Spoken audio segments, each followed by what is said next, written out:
Hello everyone, it's me, Robert, and today I'm continuing to take a look at the Doctor Who The 11 Doctors set by taking a look at the 6th Doctor, played by Colin Baker, between 1984 and 1986. Now then, this incarnation of Colin Baker, which the figure is based on, is how he appeared in Terror of the Vervoids, a very good story in the Trial of a Time Lord season, his last season on Doctor Who.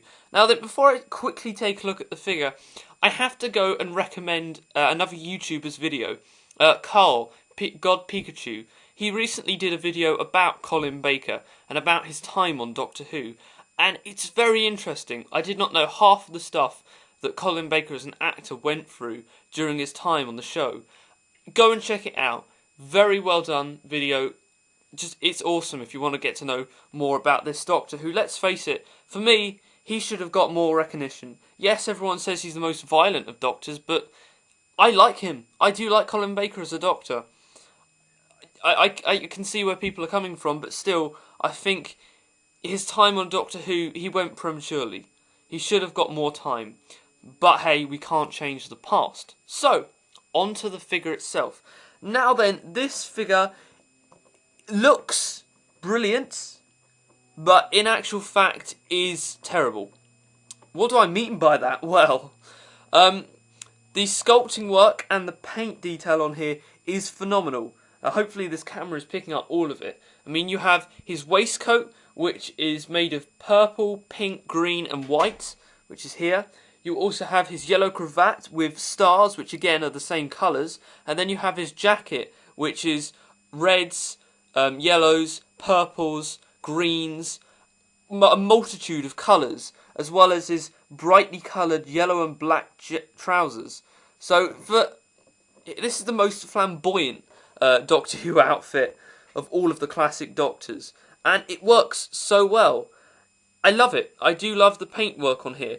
None of it is shoddy. It's not bleeding at all. It works so well, and especially on the head sculpt. Now, many people have complained that this Colin Baker doesn't look much like the actor. I have to agree. It hasn't got a great sculpt for the head, but it's not as bad as the Tom Baker figure that I reviewed. It still looks like the actor, and you could get away with it if you were doing this as a stop motion, if you was using this figure. It still looks good on a shelf, basically. The one down flaw of this figure is the quality control, and I have a serious annoyance with this figure. This, for me, is the worst figure in the 11 Doctors set. Now, bear with me, because I know I've just been saying how good Colin Baker was as a Doctor, but his figure is a different story. Yes, he's got brilliant paintwork. However, when it comes to the legs, what is going on? Basically, to explain it, I'll have a look at his articulation. His head can only move like that. It can't really move, basically. His arms have exactly the same articulation as all the other Doctors. They can swivel, they can bend outwards, they can bend at the elbow, his hands can rotate. He does have waist swivel, like so. His legs can go out, they can move in and out as well, they can swivel at the hips, they can bend at the knee. However, the quality control means that, what is this? What is happening with his cloak here? It is bent outwards. It should not be like that. It should be more pressed up against him like this. Instead, it's bent outwards. And his legs, trying to stand his legs is impossible. If you just put him down, he'll fall back, like so. He stands then, but most of the time you fall over. If you try and get his legs stationary like this, both pointing out the front, not only does it look like he's broken his legs, but he doesn't stand. He just falls over completely. It is a very bad part. Now, the problem is it's this leg here. This leg does not want to go back. You push it back, and it just flips forward. Push it back, it just doesn't want to go. And to pose him, he looks like he's bending over like that. It looks ridiculous, to be honest. You can try and get him, but if you do it like that, again, falls over. So you have to try and get his legs into a position where they don't look ridiculous, yet on the same time it doesn't look like he's bending over. So, a bit like that. there. It's not good. It is not great at all. This is the one figure when I was opening them out of the box set, I went, oh. Character options, you've obviously skipped a hell of a lot on quality control issues here, because this is not right. This is not right at all.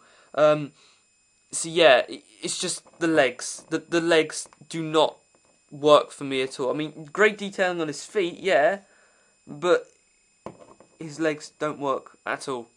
I'm sorry, it's just bad. And another thing, you notice he doesn't come with an accessory. All of the other Doctors I've reviewed so far have come with accessories, and all of the Doctors I'm going to review come with accessories. Colin Baker doesn't. Come on! I mean, you could have... You could have at least, like, given him a sonic screwdriver. Yes, I know he didn't use one, but you still could have given it one. Or you could have given him a device from certain episodes, like, I don't know, I'm trying to think now, a scanner, or because he regularly used those, or some sort of electronic equipment from a certain episode you could have included with this figure. But no, you didn't, which kind of sucks. And also, I don't know if you're going to notice this, but you see here, this is supposed to be a chain. This is supposed to be painted, but it's not. They just put paint over it, which is not on. I'm not sure if this is just mine. It probably is. But I swear that should be painted, that chain. It's moulded in, which means they should have painted it, but instead they just got lazy and thought, oh, we're just going to paint over it for this one. I don't know what's going on. I'm sure if I got a better Colin Baker figure for this set, then I would like it more, but it's just, this figure's quality control is very poor. And so one last thing, here's a quick size comparison again, if you haven't seen from the last video. Here he is with Peter Davison. Again, Peter Davison's quite taller, however that could be due to the legs on Colin Baker. So that brings me to the end of the review. Thanks for watching, guys. Again, go check out Karls' video. I'll try and put a link in the description so you can go and look down there. Go and watch it, it's great. And join me next time when I'll be taking a look at the 7th Doctor. But until then, bye guys.